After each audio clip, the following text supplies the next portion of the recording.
ذاکر نائک کہتے ہیں کہ جو مر چکا اس سے کچھ مانگ نہیں سکتے، یہاں تک کہ پیغمبر محمد صاحب سے بھی نہیں۔ آج کی تاریخ میں ہم محمد صلی اللہ علیہ وسلم سے بھی نہیں مانگ سکتے۔ باقی لوگ کو تو چھوڑو، سنت اور باقی بابا لوگ کو چھوڑو، محمد صلی اللہ علیہ وسلم کو بھی ماننا ہمارے لیے حرام ہے۔ ذاکر نائک کے بھاشنوں سے تمام مسلمان ناراض ہیں۔ وہ مزاروں کو مٹی میں ملانے کی بات کرتے ہیں، محمد صاحب سے بھی منت مانگنے کے خلاف ہیں کیونکہ وہ مر چکے ہیں۔ وہ امام حسین کے قاتل شاسک یزید کی بڑائی کرتے ہیں۔ سرکار نے لکھنؤ میں ان کے لیکچر دینے پہ روک لگا دی ہے۔ اب ان کے خلاف فتویٰ بھی آ گیا ہے جس میں ان کے بھاشنوں کو حرام قرار دیا گیا ہے۔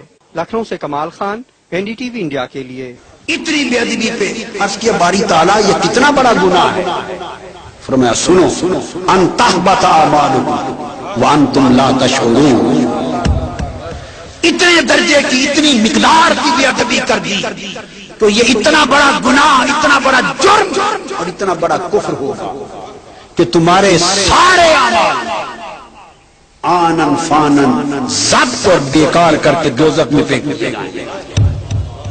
ان تحبط اعمالکم وانتم لا تشعرون، تمہارے سارے اعمال ضبط ہو جائیں گے، ختم ہو جائیں گے اور تمہیں اس کا احساس اور شعور بھی نہیں ہوگا۔ یہ بات کیوں فرمائی؟ یہاں ایک نقطہ توجہ طلب ہے۔ یہ بات کیوں فرمائی؟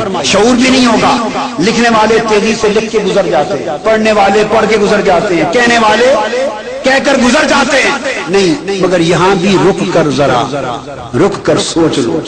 کیوں فرمایا تمہیں شعور بھی نہیں ہوگا، پتہ بھی نہیں ہوگا، خبر بھی نہیں ہوگی؟ اس بات کا ریلیونس اور اہمیت کیا ہے؟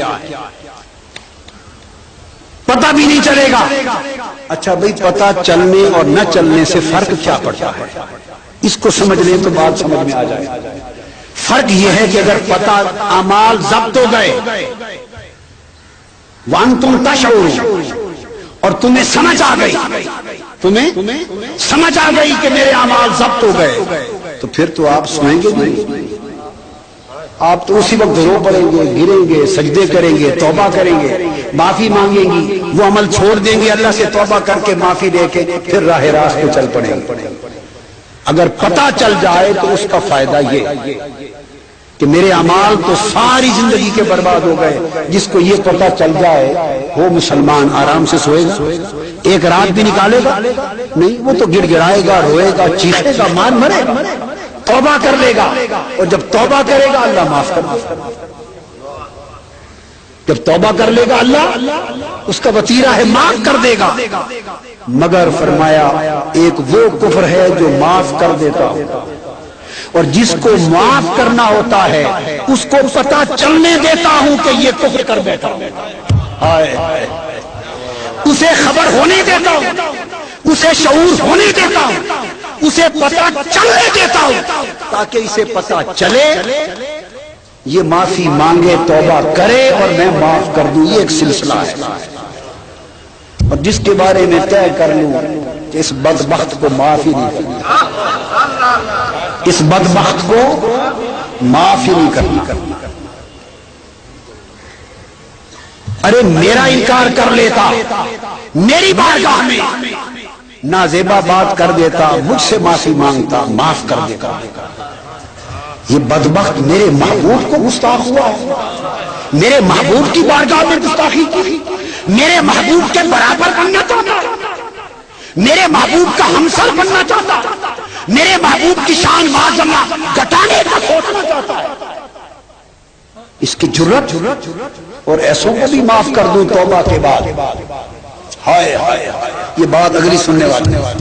اللہ پاک نے فرمایا تو اگر پتہ چل جائے اس کے کہ میں لٹ گیا تو وہ توبہ کر لے گا، اور توبہ کر لے گا معاف کر دوں گا۔ مگر جو میرے محبوب کا گستاخ ہے اس بدبخت کو معاف نہیں کر سکتا۔ تو اس کا طریقہ کیا ہے کہ نہ وہ توبہ کرے، نہ توبہ کرے، نہ معافی ہو، اور یہ کیسے ہو کہ توبہ نہ کرے؟ اس کا یہی طریقہ ہے کہ اس بدبخت کو پتہ ہی نہ چلے ہائے ہائے کہ میں لٹ گیا، کہ میں لٹ گیا۔ اب وہ زندگی بھر سمجھتا رہتا ہے کہ میں نے اتنے مدرسے بنائے،